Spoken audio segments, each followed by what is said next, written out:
In the Drippy Cat Art Studio, I've provided you with quite a few brushes covering a wide range of styles. But if you take a short amount of time learning just a little bit about how brushes work, just one or two controls, this brush library and any other brush library you can care to think of immediately becomes much more useful because you can customize the brushes to suit what you want to do. Okay, let's show you this. I will come to my brushes. I'm in my pastel daubs folder and I'm going to use DC Pastel Daubs Scattered just to show you a couple of switches, just a couple. So this is what we've got. A textured brush.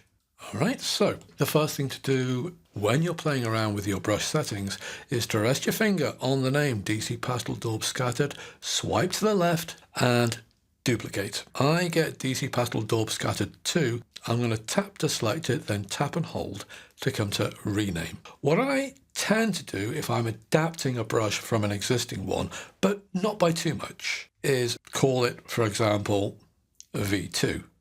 Version 2, then you can have version 3, version 4, version 5, and you know that V2 means that's something you've done rather than it being the original brush. Okay, so let's come in. You have a whole series of tabs down the left hand side, and yes, I know it looks a little bit scary, but we're not going to cover all of this stuff here. If you really want to know the brush engine and everything it can do, my Procreate Solid Foundations course has a massive extensive tutorial for this.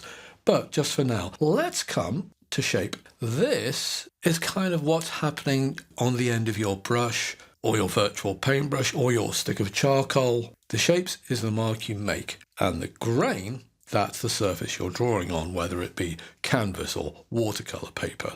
Let's go back to shape, because if you take a look just where I'm circling, it says edit, come to edit. And then if you come to where I'm circling again, import. Well, you've got a choice here. Often you would go to the source library. That is a whole load of different brush shapes that come with Procreate. But I'm going to cancel that. Instead, I'm going to come to import a file. And inside the Drippy Cat Art Studio, you've got a folder called Brush Heads Shaped. And that's what we've got here, a whole load of different brush shapes. And let's choose Fur Face on 01. Let's try that. You get a different brush shape. Then if I come to my little tick mark to keep that, bang, immediately you've got a very different brush shape. Let's take a look at this. That is how easy it is to change your brush shape and then change your brush, and sometimes quite dramatically. Let's try that again. Let's come to Edit, Import. Import a file. I'll come to the same place. Let's try something wild. Let's try something Splodge 01. It's a watercolour dash of paint. Oh, that is looking rather interesting in kind of a leafy kind of a way. Let's try that. Let's try it with a couple of build-up colours like this. And straight away, I'm getting a radically different brush. In fact, I quite like that. I think I might keep that. In which case, come back. Now, where can I put it? Let's try Texture 01. Because I've got some grass there already. Let's put some leaves in there. So, Pastel Daubs. If I rest my finger on that and then drag it, I want to take it to Texture 01. Sometimes you might end up getting it in the wrong folder. It can be a little bit difficult to place it, but I'm putting it there, and there it comes in, and it always goes in at the top of whatever folder you've placed it in. Let me do a bit of housework. I no longer need that, so I'll remove it from this Pastel Daubs folder. Instead, let's come to Texture 01. Select it again, tap and hold, but this time I will call it DC whoops, it doesn't like me using forward slashes. Let's just call this Leaves 1 and apply. Now there is one more thing I want to do if I want to save this brush. I'm going to come down to where it says About This Brush, and then I come to where it says Create New Reset Point. Are you sure you want to? Yes, I'm sure I want to.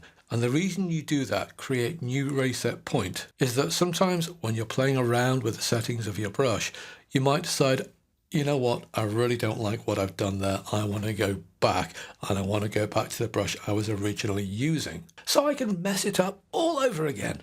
Well, now I tapped Create New Reset Point, which means this is the new default state of my brand new brush, DC Leaves 01, which means I am going to have to export this brush library again so that you get it when you get all the brushes in the Drippy Cat Art Studio. Okay, let's take a look at some more settings. Let's try zooming in on, say, this area here. And I'm going to come down to Dotty. And for this, I was using things like DC Pointy Line Broke 3. And let's try drawing with this. I'm pretty sure I have the same size that I was using the last time I showed this. 3%, and yeah, that looks about right. And I've got DC Pointy Line Broke 2, which the dots are a bit close together, and DC Pointy Line Broke 1, where the lines are close together still. Let's zoom in on this a little bit. Right, supposing I wanted the Pointy Line Broke 3, but I want something where the dots are just a bit further apart. All right. Duplicate. Let's put that underneath so that things are in order. All I need to do is come to my very top tab in the Brush Studio, and you can see spacing 75%. This controls those brush shapes that we were using before. This controls how closely together they are placed. If I put the spacing down to no spacing, you get a solid line. If I start to increase the spacing, the little dots that make up your brush stroke get further and further apart. And you notice they're a bit scattered. That's because I'm using jitter lateral to spread them. Jitter linear, that controls how close or further apart they are when you're drawing the line. Jitter lateral makes them spread out from the line. So for this, supposing I want something where I've got a really widely spaced line like that, for example, maybe take my jitter down a little bit because I don't want it to look too wild, and jitter linear, well, just a little bit, just so it doesn't look completely mechanical. I want it to look hand-drawn, even though it's not, and I'm blatantly cheating. Let's try this line. Now, can you see that? That spacing is just a little bit further apart. And that can matter to me, because the thing about this particular brush is that by placing lines together, I can gradually build up textures. Take a look at some of the grass there. Take a look at that tree there. A lot of that work is just using DC Pointy Line Broke 1, 2, 3, and now DC Pointy Line Broke 4. And it only really works as efficiently as it does because I can very quickly call up a number of dotted lines, all with different spacing, to build up different textures. Now with this, let's tap again, come down to about this brush, and I'm going to create a new reset point for that, so that if I'm working on it in the future and I decide I want to reset, and I press the tab underneath, reset brush, that brush doesn't remember that it used to be part of Pointy Line Broke 3 and reset to those settings. But what I want you to take from this bit is that the stroke path can radically alter what your brushes look like.